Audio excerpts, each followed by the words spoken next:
സജ്ജനങ്ങൾക്ക് എല്ലാവർക്കും നമസ്കാരം. ഇപ്പോൾ ഞങ്ങളുള്ളത് കന്യാകുമാരിയിലെ വിവേകാനന്ദ കേന്ദ്രത്തിലാണ്. വിവേകാനന്ദ കേന്ദ്രത്തിലേക്കുള്ള എൻട്രൻസ് ഗേറ്റാണിത്.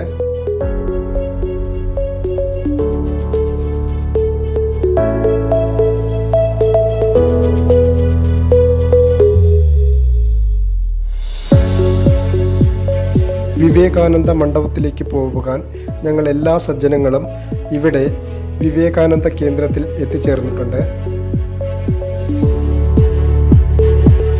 ഈ യാത്രയ്ക്കായി ഞങ്ങൾ ഏകദേശം ഒരു 120 പേരുണ്ട്.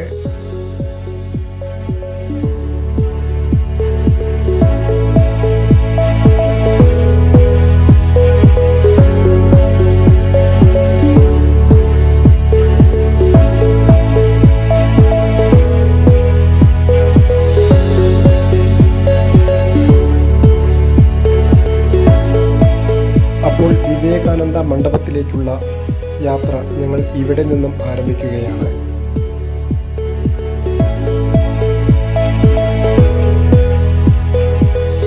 അവിടെ നിന്നും ബസ് മാർഗം ഞങ്ങൾ ഇവിടെ ബോട്ട് സർവീസ് നടത്തുന്ന സ്ഥലത്തെത്തിയിരിക്കുകയാണ്.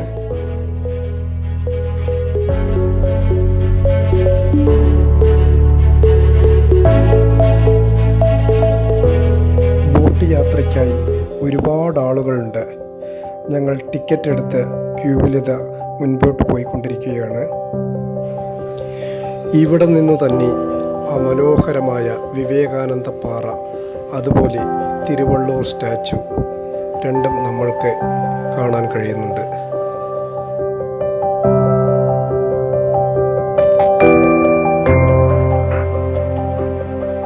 ഞങ്ങളുടെ ക്യൂ ഇപ്പോൾ ബോട്ടിനരികിലേക്ക് എത്തിയിരിക്കുകയാണ്.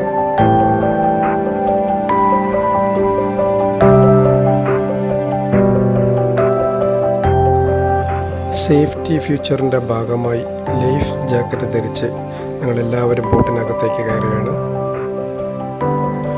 ഒരു ബോട്ട് മുഴുവൻ ഞങ്ങൾ മാത്രമാണ് ഉണ്ടായിരുന്നത്.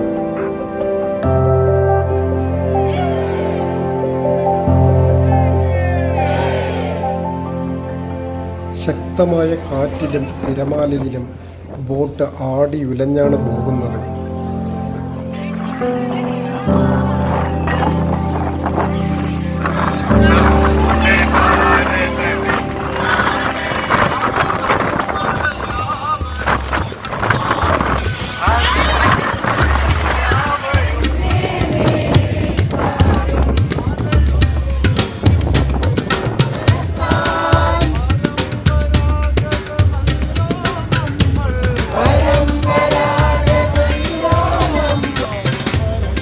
ബോട്ടിൽ രാജേഷ് ജിയുടെ ആവേശകരമായ ദേശഭക്തി ഗാനങ്ങൾ ഞങ്ങൾക്കെല്ലാവർക്കും ഊർജം പകർന്നു തന്നു. അങ്ങനെ ഞങ്ങളെല്ലാവരും വിവേകാനന്ദ പാറയിൽ എത്തിച്ചേർന്നിരിക്കുകയാണ്. ഇനി ഇവിടെയുള്ള കാഴ്ചകളും വിശേഷങ്ങളുമാണ്. ഇവിടെ എത്തിച്ചേരുമ്പോൾ തന്നെ ഭാരതമാതാവിനെ കുറിച്ചും സ്വാമി വിവേകാനന്ദനെ കുറിച്ചും അറിയുവാനുള്ള ഒരു ഗാലറി തന്നെ ഒരുക്കിയിട്ടുണ്ട്.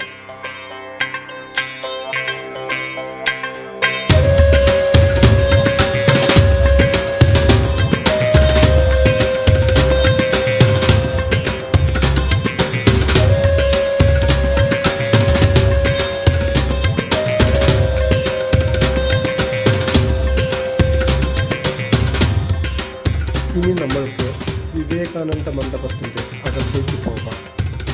അകത്ത് മൊബൈൽ ഫോണുകളൊന്നും അനുവദനീയമല്ല.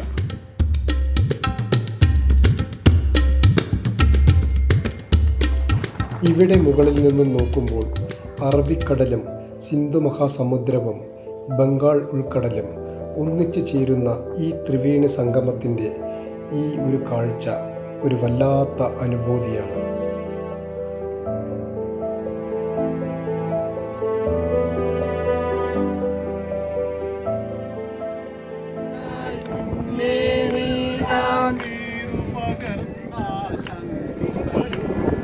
തിരുപകർന്നാൽ ശംഖുതേ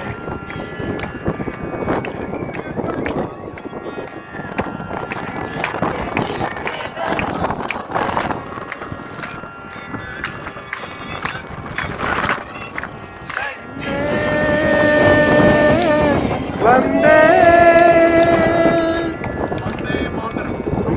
മാതരം. സ്വാമികൾ 3 ദിവസം നരേന്ദ്രൻ ധ്യാനിച്ചത് ഇവിടെയാണ്. അത് ഹിന്ദുക്കൾക്കൊരു മോശപ്പെട്ടൊരു വിശ്വാസം ഉണ്ടായിരുന്നു.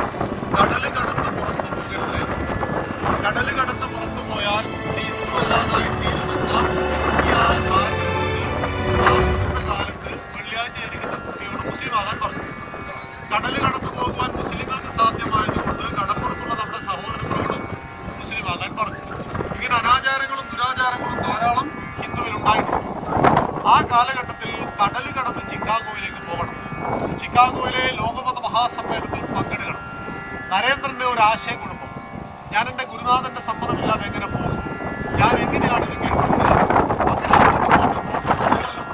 അത് കടലിൽ നീന്തി കിടന്ന് ഇവിടെ ഒരു വലിയൊരു പാറ, ആ പാറയിൽ ധ്യാനിച്ചു. 3 രാത്രിയും 3 പകലും അദ്ദേഹം ഈ പാറയിൽ നിന്ന് ധ്യാനിച്ചപ്പോൾ ഗുരുനാഥൻ പ്രത്യക്ഷപ്പെട്ടു. ശ്രീരാമകൃഷ്ണ പരമദേവൻ പ്രത്യക്ഷപ്പെട്ട് പറഞ്ഞു, എൻ്റെ പ്രിയപ്പെട്ട നരേന്ദ്ര, നിനക്ക് വേണ്ടി നടക്കുന്ന സമ്മേളനമാണ്, അത് നിനക്ക് വേണ്ടി നടക്കുന്ന സമയം, നിന്നെ കാത്തിരിക്കുകയാണ് ലോകം, നീ പോകണം. അങ്ങനെ ഗേതിയിലെ രാജാവ് ടിക്കറ്റ് എടുത്തു കൊടുത്തു. കപ്പലിൽ കയറി അതേ യാത്ര തുടങ്ങി. പക്ഷേ സെപ്റ്റംബർ 11 മുതൽ 27 വരെ 1890 ഈ മനോഹര കാഴ്ചകൾ എങ്ങനെ ഞങ്ങൾക്ക് സന്തോഷമുണ്ടാക്കി. അതുപോലെ തന്നെ ഞങ്ങളുടെ ആചാര്യനായ രാജേഷ് ജി അവിടെ വിവേകാനന്ദ സ്വാമി 3 ദിവസം ധ്യാനിച്ച ഈ പുണ്യസ്ഥലത്തിൻ്റെ ചരിത്ര മാഹാത്മ്യത്തെക്കുറിച്ച് വ്യക്തമായി പറഞ്ഞു തരികയുണ്ടായി.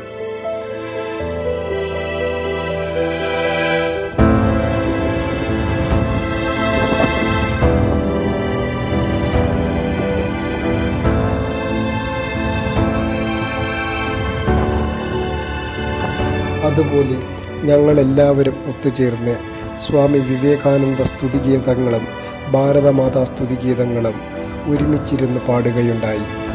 ആ നിമിഷങ്ങൾ വല്ലാത്ത ഒരു ഊർജ്ജസ്വലതയാണ് നമ്മുടെ മനസ്സിൽ നൽകിയത്. നമ്മളിപ്പോൾ ഈ പോകുന്നത് വിവേകാനന്ദ പാറയ്ക്കും തിരുവള്ളൂർ സ്റ്റാച്യുവിനും ഇടയിലായി പുതുതായി പണി കഴിപ്പിച്ച ഗ്ലാസ് ബ്രിഡ്ജിന് മുകളിലൂടെയാണ്. അതിൻ്റെ വർക്കുകളൊന്നും മുഴുവനായിട്ടില്ല, ഇപ്പോഴും മിനുക്കുപണികൾ നടന്നുകൊണ്ടിരിക്കുകയാണ്. ഗ്ലാസിനു താഴെ കടലിൻ്റെയും പാറക്കെട്ടിൻ്റെയുമുള്ള ആ കാഴ്ചകൾ കണ്ട് ആളുകൾ ഭയന്നാണ് നടക്കുന്നത്. ഈ കാണുന്നതാണ് 133 അടി ഉയരമുള്ള തിരുവള്ളൂർ സ്റ്റാച്യു. അതിന് മുകളിലേക്ക് പോകുവാനുള്ള സൗകര്യങ്ങളും ഒരുക്കിയിട്ടുണ്ട്.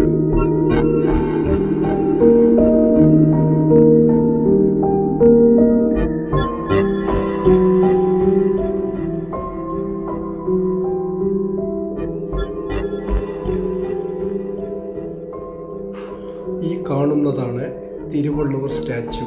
ഇവിടെ നിന്നും വിവേകാനന്ദ മണ്ഡപത്തിൻ്റെയും കന്യാകുമാരി പട്ടണത്തിൻ്റെയും മനോഹരമായ ദൃശ്യങ്ങൾ കാണുവാനും ആസ്വദിക്കുവാനും കഴിയും. ഒരു 2 മണിക്കൂർ ഇവിടെ ചെലവഴിച്ചതിന് ശേഷം അടുത്ത ലക്ഷ്യസ്ഥാനത്തിലേക്ക് തിരിക്കുകയാണ് ഞങ്ങൾ. കാറ്റിലെ തിരമാലയിൽ ആടിയുലഞ്ഞ് ഞങ്ങളുടെ ആ വിവേകാനന്ദ ബോട്ട് വന്നുകൊണ്ടിരിക്കുന്നു.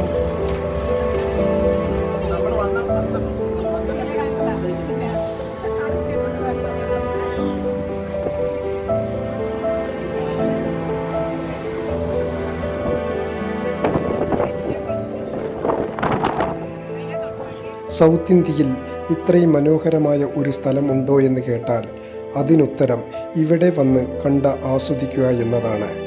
അതും ഇതുപോലെയുള്ള ഒരു കൂട്ടായ്മയിൽ. വീണ്ടും ഒരു നല്ല വീഡിയോയിൽ കാണാം. നന്ദി, നമസ്കാരം.